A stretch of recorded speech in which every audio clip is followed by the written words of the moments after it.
Selamat datang di channel Alur Donghua.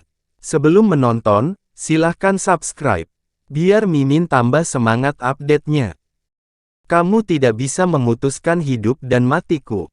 Api es Hongmeng. Tan Yun mencengkeram tombak lukisan Fang Tian yang dimasukkan ke tulang selangka dengan tangan kanannya, meraung, telapak tangan mendorong ke atas. Nyala api biru muda setinggi 9 kaki tiba-tiba naik dari telapak tangan kiri Tan Yun, dan menyelimuti Hou Ye yang sedang memegang tombak Fang Tian di atasnya. Dalam sekejap, Hou Ye terbungkus api es setinggi 9 kaki. Samar-samar terlihat wajah, leher, dan bahkan kulit seluruh tubuh, di bawah dingin yang ekstrim, mulai berubah menjadi lapisan es. Mengaung, Tan Yun yang terluka parah, menahan rasa sakit, tiba-tiba berjongkok, mencabut tombak Fang Tian, membiarkan darah disemprotkan ke dadanya, melompat setinggi 3 kaki, memegang pedang ilahi Jinni, potong ke kerucut es. Tidak semudah itu membunuhku, akan kuhancurkan. Pada saat ini, suara garang dan ganas datang dari kerucut es. Detik berikutnya, ketika kerucut es meledak terbuka, tubuh Hou Ye telah berubah menjadi kulit es. Pada saat ini, Hou Ye yang tidak berdarah, setelah mendapatkan kembali kebebasannya, menahan rasa sakit dan buru-buru menghindari pedang yang dipotong oleh Tan Yun. Sayangnya, kecepatan menghindarnya agak lambat. Setelah Tan Yun memotong lengan kirinya, pedang tajam Jinni memanfaatkan kesempatan untuk memotong 2 tulang rusuk kiri Hou Ye, memotong ujung jantungnya. Ah, aku akan membunuhmu. Setelah kehilangan lengan kirinya, Hou Ye, tubuhnya terpelintir, tulang 5 jarinya yang tanpa daging menari-nari dengan tombak Fang Tian, dan menebas ke arah Tan Yun yang tidak bisa mengelak. Ujung tombak yang tajam membuat tanda darah di leher Tan Yun. Jika itu 1 inci lebih dalam, Tan Yun akan dipotong dan mati.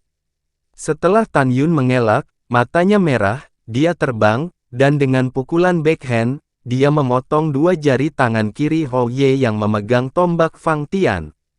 Tan Yun tiba-tiba mengulurkan tangan kirinya, dan di sepanjang sisi kiri dada Hou Ye yang dipenggal, dia meraih kedua tulang rusuknya dan menarik keluar tubuh Hou Ye. Tidak, Hou Ye mengeluarkan ratapan tragis. Tangan kanannya, yang telah kehilangan 2 jari, mencengkeram tombak, dan pada saat yang sama menusuk dada Tan Yun, potongan-potongan kecil, mati bersama. Tan Yun menyemprotkan 3 suap darah, dan darah menyembur keluar dari dadanya. Perilaku gila berikutnya membuat Hou Ye merasa ketakutan. Merasa putus asa. Pada saat ini, Tan Yun, yang terluka parah dan lemah, menahan pusing kepalanya. Dia menggigit ujung lidahnya dan memulihkan pikirannya. Dia tahu bahwa saat ini adalah waktu terbaik untuk membunuh. Pada saat ini, Tan Yun masih tidak membiarkan kera iblis pembunuh surga mengambil tindakan. Kebencian itu benar-benar membangkitkan sifat berdarahnya sebagai seorang pria. Dia harus secara pribadi membalas untuk Song Hong, Meng Yi, dan Ziyan. Tan Yun tiba-tiba mencondongkan tubuh ke depan, membiarkan tombak melalui menusuk dadanya tembus di punggungnya. Segera, dia memegang pedang di tangan kanannya dan menusuk jantung Hou Ye. Wajah Hou Ye berlumuran darah. Dia menatap mata Tan Yun dengan tidak percaya, dan berangsur-angsur memudar, dan gemetar, "Kamu gila, orang gila yang putus asa, jika bukan karena saya meremehkan Anda, saya tidak akan kalah sama kamu." Tan Yun menyunggingkan senyum di sudut mulutnya, "Lagi pula, kaulah yang mati, bukan aku." "Tan Yun, kau kacau." Sebelum Hou Ye selesai berbicara, Tan Yun memasukkan pedangnya ke dalam mulut Hou Ye dan menusuknya dari belakang lehernya. Setelah Tan Yun dengan gemetar menghunus pedang panjangnya, Hou Ye jatuh di genangan darah. Tan Yun kesakitan, saat mencabut tombak Fang Tian yang menembus dadanya dan dimasukkan ke dalam cincin Qian Kun. Segera, Tan Yun mengangkat formasi pedang ilahi Hongmeng dan muncul di depan semua orang. Tang Xinying, Shen Subing, Lu Yi dan sesepuh dan Mai abadi lainnya, terkejut. Pada saat ini, Tan Yun memegang pedangnya ke tanah dengan tangan kanan di tangan, tidak membiarkan dirinya jatuh. 2 lubang darah di dadanya, 4 tulang rusuk patah, luka tulang di kakinya dan luka pedang di lehernya. Yang lebih menakutkan adalah mayat-mayat mengerikan tergeletak di sekitar Tan Yun. Itu memberi tahu semua orang betapa tragisnya pertempuran itu. Menafsirkan kekuatan tantangan lompatan katak Tan Yun. Itu juga menyatakan tekad Tan Yun untuk membunuh dan membalas dendam. Pada saat ini, Sen Subing mengerutkan bibirnya, air mata berkedip di matanya yang indah. Siapa bilang tidak ada orang di bawahnya? Mulai sekarang, siapa yang berani mengatakan bahwa semua muridnya adalah semut? Dan lebih dari 3.800 murid di bawah sektenya memandang Tan Yun dengan kagum dan takut. Di sisi lain, lebih dari 11.000 murid di bawah sekolah Lu Yi masih tertegun. Jika mereka tidak melihatnya sendiri, mereka tidak akan percaya bahwa kemampuan Tan Yun untuk melompati tantangan akan begitu kuat. Saudara Tan Xian, ketika Luo Fan melihat bahwa Tan Yun tidak mati, dia menangis kegirangan, dia berlari ke arah Tan Yun, dia tiba-tiba dihadang oleh Lu Yi dengan wajah pucat, apa yang ingin kamu lakukan? Pertempuran yang menentukan belum selesai. Setelah Lu Yi menghentikan Luo Fan, dia melihat ke belakang dan melihat kembali ke 5 murid yang tersisa sebelum Tan Yun menggunakan pedang ilahi Hongmeng. Dia berteriak dengan marah, apa yang kamu lakukan? Pergi dan bunuh Tan Yun. Murid patuh. Pada saat ini, 5 orang tanpa cedera menghadapi Tan Yun, meskipun mereka takut dengan kekuatan Tan Yun, mereka sombong bahwa akan mudah untuk membunuh Tan Yun saat ini. Biarkan aku melihat siapa di antara kalian yang berani melakukannya. Sen Subing melintas dan muncul di depan Tan Yun, melindungi Tan Yun di belakangnya. Sen Subing, Tan Yun baru saja mengatakan bahwa ada pertempuran yang menentukan dengan 89 orang. Sekarang pertempuran yang menentukan belum selesai. Menurut aturan, tidak ada yang bisa ikut campur. Suara Lu Yi mengandung kemarahan. Karena dia tahu bahwa jika Tan Yun tidak terbunuh hari ini, Tan Yun memilih 89 muridnya dan membunuh 84 muridnya, dia akan kehilangan muka. Pada saat ini, Han Yong dengan marah menunjuk Sen Subing, penatua yang berjasa, lelaki tua ini adalah diaken dari aula disiplin. Dan aku tidak bisa mentolerirmu di sini. Sen Subing melirik Tang Xiying. Itu membuat Tang Xiying segera menatap Han Yong dan Lu Yi, tanpa ragu berkata, Tan Yun adalah murid jenius dari divisi pil sekte abadi saya. Kepala adalah untuk menjaga orang jenius. Oleh karena itu, pertempuran yang menentukan akan hangus. Kepala, bawahan tidak setuju. Lu Yi dan Han Yong berkata serempak, Kepala, Anda adalah yang mulia dari inti abadi, bagaimana Anda bisa melanggar aturan di depan semua orang? Tang Xiying dingin dan beku, ketika dia hendak berbicara, Tan Yun menyela kepala, murid juga tidak setuju. Murid masih harus bertarung. Begitu Tan Yun mengatakan ini, Tang Xiying, Sen Subing dan semua orang yang hadir terkejut, seolah-olah mereka tidak bisa mempercayai. Dia terluka parah, apakah dia masih kuat bertarung? Apakah dia terpesona oleh kebencian? Atau apakah dia benar-benar yakin untuk membunuh 5 orang di alam pemurnian jiwa tahap 8? Tan Yun, apakah kamu yakin? Sen Subing tiba-tiba melihat ke belakang dan menatap mata Tan Yun, mengungkapkan keprihatinan yang mendalam. Tang Xiying juga menatap Tan Yun dengan penuh tanya.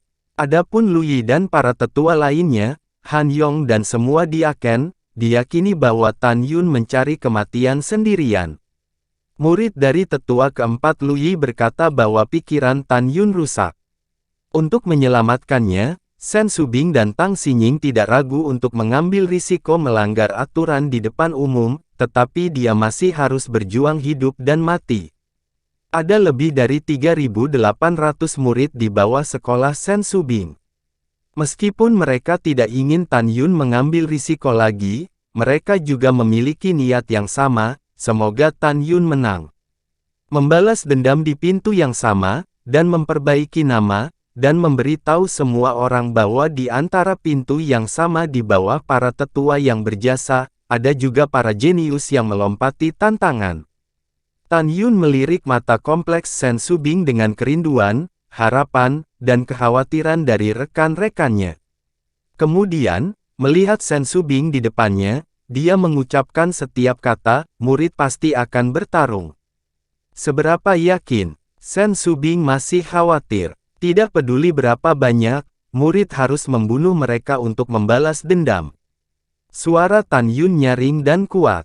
Setelah terdiam beberapa saat, Sen Subing menarik napas dalam-dalam dan berkata, "Oke, kali ini aku percaya padamu."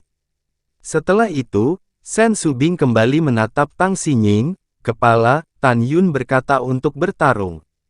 Iya, Tang Xinying juga menjadi penasaran. Tan Yun terluka parah. Dari mana dia mendapatkan kepercayaan diri? Pada saat ini, apakah Tan Yun percaya diri? Itu benar. Hati-hati. Setelah Sen Subing memberitahu Tan Yun, menghilang dari Tan Yun dan kembali ke sisi Tang Xinying. Tan Yun, dasar binatang buas, aku ingin membunuhmu dan membalaskan dendam saudara Hou dan yang lainnya. Pada saat ini, kelima murid memegang pedang terbang dan menatap Tan Yun 300 kaki jauhnya. Mereka saling memandang dan berkata serempak, "Pergi bersama, bunuh dia." 5 murid berkilauan dalam bayang-bayang, dengan ganas seperti singa, muncul di sekitar Tan Yun. 4 murid melambaikan tangan mereka, cahaya pedang tajam dari logam, air, dan 2 angin menebas ke arah Tan Yun.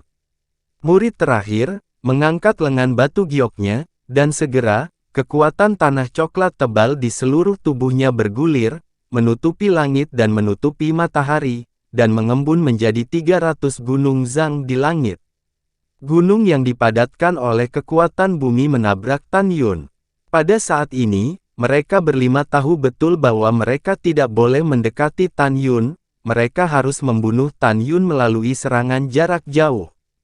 Taktik mereka benar dan ide mereka benar, tetapi mereka telah mengabaikan satu hal. Abaikan tekad Tan Yun untuk membalas dendam. Pada saat ini, memikirkan kematian Song Hong, memikirkan luka Meng Yi dan Ziyan, Tan Yun, yang gemetar, berteriak keras dan bergema di lembah peri, "Aku akan dikuburkan bersama saudara Song." Langkah Dewa Hong Meng, api Hong Meng, api es Hong Meng. Tan Yun, berlumuran darah, sepertinya sudah melupakan rasa sakitnya. Setelah mengambil napas tajam, itu berubah menjadi bayangan. Setelah menghindari 4 pedang yang datang, dia hampir berubah menjadi 4 bayangan darah, muncul di depan 4 murid. Api es Hong Meng di telapak tangan kirinya langsung menyelimuti seorang murid. Sebelum murid itu berteriak, dia menjadi patung es di dalam nyala es Hong Meng. Tiba-tiba, patung es berbentuk manusia itu runtuh menjadi retak. Tetua keempat tolong. Dalam suara yang menyedihkan, nyala api es menyembur keluar dari telapak tangan kanan Tan Yun, dan murid lain menyelubunginya, dengan panik memanipulasi tubuh tirai cahaya spiritual, tetapi semuanya sia-sia, dan dimusnahkan dalam nyala api es. Tidak, murid ketiga, ratapan putus asa, berakhir dengan retakan tulang yang jelas, tetapi tangan kiri Tan Yun meledakkan dadanya, dan awan kabut berdarah yang sangat mencolok mengepul, dan potongan-potongan daging berserakan. Pada saat yang sama, saat Tan Yun muncul di depan murid keempat lagi, murid Qian Kunji melintas dan berkata dengan marah, "Matilah." Segera, jarum terbang hitam melesat ke arah Tan Yun seperti badai hujan. Tan Yun hati-hati, Sen Subing menatap murid itu dengan marah, tak tahu malu. Masing-masing dari ribuan jarum beracun ini adalah senjata roh yang luar biasa. Meskipun mereka tidak bermutu tinggi, mereka sangat beracun. Murid itu yakin bahwa hanya satu jarum yang akan menusuk ke tubuh Tan Yun, dan akan langsung mati. Namun, apa yang terjadi selanjutnya membuatnya lengah. Setelah melihat ratusan jarum beracun ditembakkan ke tubuh Tan Yun dengan keras, tubuh berdarah Tan Yun tiba-tiba bergetar, berubah menjadi hitam dengan kecepatan yang sangat cepat. Tubuh Tan Yun ditempa oleh cairan ilahi Hongmeng, tetapi diserang oleh 100 racun.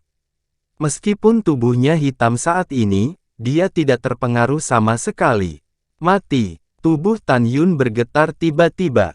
Ratusan jarum beracun yang dimasukkan ke dalam tubuhnya tiba-tiba melesat keluar dari tubuhnya dan menembus jauh ke dalam tubuh murid itu. Tidak, murid itu berteriak, mulutnya berbusa, dan segera mati dengan kejam, kulitnya menjadi hitam. Ledakan. Tetapi pada saat ini, puncak gunung kekuatan bumi yang jatuh dengan keras menghantam Tan Yun, dan setelah gunung itu runtuh, Tan Yun dikuburkan. Saudara Tan Xian, saudara muda Tan, Luo Fan dan lebih dari 3.800 murid, beberapa menangis dan beberapa tampak sedih. Debu memenuhi pandangan semua orang, dan semua orang melihat murid itu memegang pedang terbang, dengan senyum waspada dan penuh kemenangan, bergegas ke debu yang berterbangan. Hahaha, kali ini aku melihat kamu mati. Jika aku tidak membunuh kalian semua, bagaimana aku bisa mati? Boom! Ketika suara lemah dan tegas tiba-tiba terdengar, Tan Yun, yang terluka parah, tiba-tiba melewati gunung yang runtuh. Di tangannya, pedang surgawi Jin Ni, dengan percikan darah panas, memotong kaki murid itu. Apa? Jeritan murid itu tiba-tiba berhenti, dan semua orang terkejut. Tan Yun mencubit leher muridnya dengan satu tangan, dan melangkah terhuyung-huyung keluar dari debu. Murid itu dijepit leher Tan Yun, menatap Lu Yi, wajahnya yang memerah penuh memohon, seperti yang bisa dilihat dari perubahan mulut yang diam. Dia berkata, "Tetua keempat, selamatkan aku." Lu Yi ingin menyelamatkannya, tetapi dia tahu tidak bisa melakukannya. Pada saat yang sama, wajahnya memerah karena marah, dan dia tidak pernah berpikir bahwa Tan Yun akan menjadi seperti ini. Tak satu pun dari 5 murid terkutuk ini bisa membunuh Tan Yun. Di mata semua orang, dengan gemetar mendatangi mayat Song Hong, air mata menetes di mata bintangnya. "Saudara Song, aku membalaskan dendammu dan semua saudara dan saudari yang mati. Saya harap Anda bisa beristirahat dengan tenang di surga." Begitu kata-kata itu jatuh, Tan Yun meremas leher murid itu dan melemparkan tubuh itu ke tanah. Terima kasih sudah menonton, sampai jumpa di episode selanjutnya. Jangan lupa subscribe, like, dan nyalakan loncengnya. Sampai jumpa.